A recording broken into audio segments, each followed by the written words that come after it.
Imagine this. You've spent your entire life building a home, raising children, sacrificing everything. Only for them to look you in the eye one day and say, "Dad, you're too old for this house. Pack your things. We're selling it." That moment broke something inside me. But what they didn't know was that I had been preparing for this day for years. And when they finally opened the envelope with my will, their world collapsed. This is the story of how my own children betrayed me, and how I turned their greed into the greatest lesson of their lives. My name is Robert Hayes. I'm 68 now. For over 40 years, I worked 2 jobs so my wife and I could buy this house, a beautiful colonial on Maple Street. We raised 3 children here. Emily, the oldest, always ambitious. Michael, the middle one, charming but careless. And Sarah, the baby, who could do no wrong in my eyes. Their mother passed away 8 years ago. Cancer took her fast. After that, it was just me in this big house. The kids visited less and less. Phone calls became shorter. Birthdays were forgotten. But I never complained. I told myself, they're busy. They have their own lives. I kept paying the mortgage, the taxes, the repairs. I even renovated the kitchen last year, thinking maybe they'd bring grandkids over more often. I was wrong. It started last Christmas. They all came home, first time in 3 years. I cooked the full dinner, like old times. Turkey, pie, the works. After dessert, they sat me down at the dining table. Emily spoke first. "Dad, we've been talking. The house is too big for you alone. Maintenance is expensive. Property values are high right now. We think it's time to sell." Michael nodded.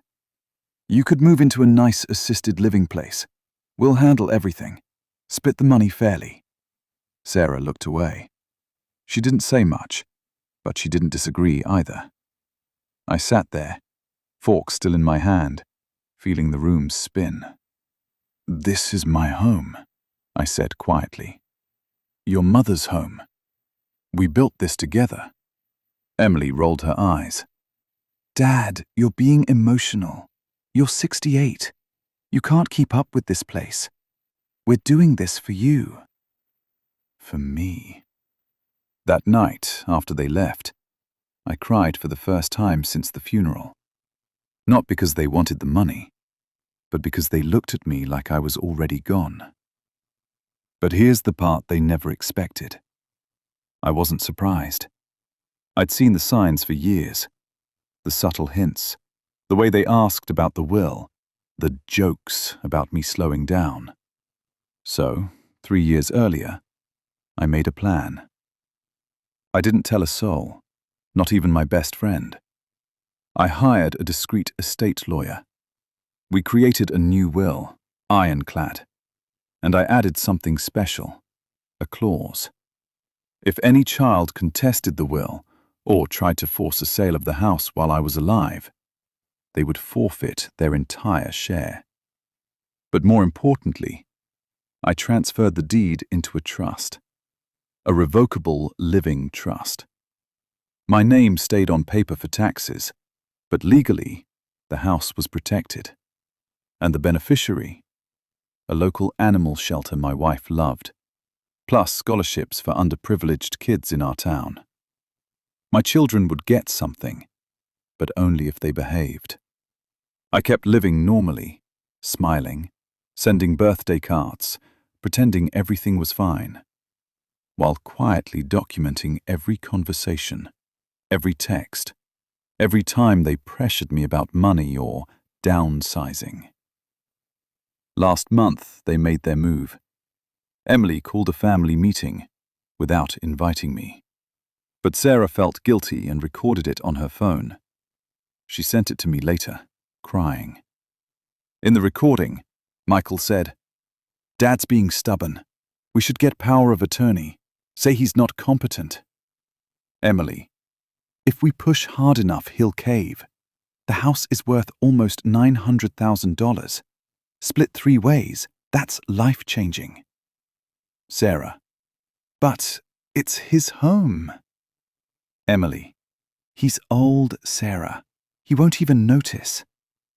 That was the moment. I called my lawyer the next morning. 2 weeks later, they showed up unannounced with a real estate agent and moving boxes. "We're here to help you pack, Dad," Emily said sweetly. I invited them in, sat them at the same dining table. I handed each of them an envelope. "Open it," I said. Inside, a copy of the current deed, showing the trust, the new will, and transcripts of their own words from texts, calls, that secret recording. Emily's face went white. Michael laughed nervously. "This is a joke, right?" "No," I said calmly. "This is reality." I explained everything, how the house was protected, how any attempt to force me out would trigger the forfeiture clause. And the best part? The trust named them as partial beneficiaries, but only after 5 years of no contact attempts without my permission. Otherwise, everything goes to charity. Sarah started crying. "Dad, we didn't mean—" "You meant every word," I replied. "You just didn't think I'd hear it." They left that day in silence. No hugs, no apologies. The agent walked out embarrassed. Since then, radio silence. Emily tried calling once, blocked. Michael sent a long text, deleted without reading. Sarah, she wrote a letter, handwritten. "Dad, I'm so sorry. I was weak. I let them convince me. I miss Mom's kitchen. I miss you." I didn't reply. Not yet. But I kept the letter. The house is quiet now. I still live here. I planted roses in the garden, my wife's favorite. And every Sunday, I volunteer at the shelter that might one day benefit from all this. Sometimes karma doesn't need to be loud. Sometimes silence is the loudest revenge. Family isn't about blood. It's about respect, loyalty, love. If someone shows you who they are, believe them the first time. And if you're watching this and you've been betrayed by the people closest to you, know this: you are stronger than you think. You don't have to scream. You don't have to fight. Sometimes, the best revenge is living well and letting their own choices haunt them. If this story hit home, like, subscribe, and share your own experience in the comments. Who betrayed you? How did you rise above it? I'll read every one. Until next time, stay strong, and remember, the quiet ones always have a plan.